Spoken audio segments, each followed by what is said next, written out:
ಯಾವುದೇ ವ್ಯಕ್ತಿನೂ ತಿನ್ನುವಂಥ ಫುಡ್ ಅಲ್ಲ ಅದು. ನಾವು ಕೇಳೋದಿಷ್ಟೇ ಅಧಿಕಾರಿಗಳಿಗೆ, ಸರ್ಕಾರ ಬಡವ್ರಿಗೆ ಗುಣಮುಕ್ತ ಆಹಾರ ಕೊಡಿ ಅಂತ ಸರ್ಕಾರ ಆದೇಶ ಮಾಡಿದರೆ ಕೊಡಿ. ಇಲ್ಲ ಸರ್ಕಾರ ಬಡವ್ರಿಗೆ ಕಲ್ಲು ಮಣ್ಣು ಧೂಳು ತಿನ್ನೋಕ್ಕೆ ಸರ್ಕಾರ ಹೇಳೈತಿ ಅಂದರೆ ಅದನ್ನು ನೀವು ಬಂದು ಹೇಳಿ ಅಂತ ನಾವು ಪ್ರಶ್ನೆ ಮಾಡ್ತಾ ಇದ್ದೀವಿ. ಅಧಿಕಾರಿಗಳು ಯಾವುದೇ ಥರದ ಉತ್ತರ ಕೊಡೋದನ್ನೇ ಜಾಣತನದಿಂದ ಒಳಗಡೆ ಕೂತಿದ್ದಾರೆ.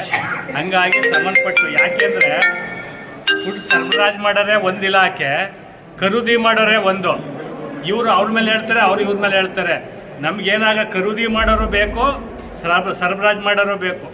ಯಾಕೆಂದರೆ ಅವರಿಬ್ಬರನ್ನೂ ಕೇಳೋದು ಇಷ್ಟು, ಸರ್ಕಾರ ನಿಮಗೆ ಬಡವನಿಗೆ ರೈತರಿಗೆ ಒಳ್ಳೆ ಆಹಾರ ಕೊಡಬೇಕು ಅಂತಿದೆಯೋ ಕೆಟ್ಟ ಆಹಾರ ಕೊಡಬೇಕು ಅಂತಿದೆಯೋ ಅದನ್ನು ನೀವು ಮೀಡಿಯಾದಲ್ಲೋ ಅಥವಾ ನೀವು ಪತ್ರಿಕೆಲ್ಲೋ ಹೇಳಿ ಅಂತೇಳಿ. ಇವರು ಸರ್ಕಾರಕ್ಕೂ ಕೂಡ ಮೋಸ ಮಾಡ್ತಾ ಇದ್ದಾರೆ. ಯಾಕೆಂದರೆ ಯಾವುದೇ ರೈತರಿಗೂ ಕೂಡ ಒಳ್ಳೆ ಗುಣಮಟ್ಟದ ಆಹಾರ ಕೊಡ್ತೀನಿ ಅಂತ ರಿಪೋರ್ಟ್ ಸರ್ಕಾರಕ್ಕೆ ಹೋಗುತ್ತೆ. ತಿನ್ನುವಂಥ ರೈತರಿಗೆ, ಬಡವರಿಗೆ, ಸಾರ್ವಜನಿಕರಿಗೆ ಈ ಅಧಿಕಾರಿಗಳು ಮಣ್ಣು ಕಲ್ಲ ತಿನ್ನಿಸಿ ಸರ್ಕಾರಕ್ಕೆ ಸುಳ್ಳು ಮಾಹಿತಿ ಕೊಟ್ಟು ಅಮಾಯಕರನ್ನ ಬಲಿ ಕೊಡ್ತಾ ಇದ್ದಾರೆ. ಅದಕ್ಕೆ ಈ ಭಾಗ್ಯ ಸರ್ಕಾರಕ್ಕೂ ಮುಟ್ಟಬೇಕು.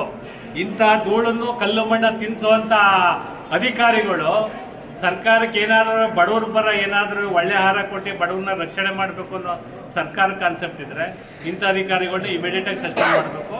ಇಲ್ಲ ಅಂದರೆ ಅಧಿಕಾರಿ ಪರವಾಗಿ ಸರ್ಕಾರ ನಿಂತರೆ ನೀವು ಬಡವರು ಅಥವಾ ನೀವು ದುರ್ಬಲರು ಮಣ್ಣು ಕಲ್ಲನ್ನ ತಿಂದು ಸಾಯಿರಿ ಅಂತೇಳಿ ಸರ್ಕಾರ ಹೇಳಬೇಕೀಗ. ಹಂಗಾಗಿ ಅದಕ್ಕೆ ನಾವಿವತ್ತು ಶುಕ್ರವಾರ ಇವ್ರು ವಾರ್ ಮಾಡಿದ್ದು. ಈ ಸೋಮವಾರ ಎಲ್ಲ ಅಧಿಕಾರಿಗಳು ಕರೆಸ್ತೀವಿ ಅಂತೇಳಿ ಒಪ್ಕೊಂಡಿದ್ರು. ಬಟ್ ಇಲ್ಲಿವರೆಗೂ ಕರೆಸಿಲ್ಲ. ಅದಕ್ಕೆ ನಾವಿಲ್ಲಿ ಚಳವಳಿ ಕೂತಿದ್ದೀವಿ. ಅಧಿಕಾರಿಗಳು ಬಂದು ಈಗ ಸರ್ಕಾರದ ತಪ್ಪೋ ಅಥವಾ ಅಧಿಕಾರಿಗಳು ತಪ್ಪೋ 7 ಗಂಟೆಗೂ ಕೂಡ ನಾವು ಎದ್ದೋಗೋದಿಲ್ಲ, ನಿರಂತರವಾಗಿ ಧರಣಿ ಮಾಡ್ತೀವಿ.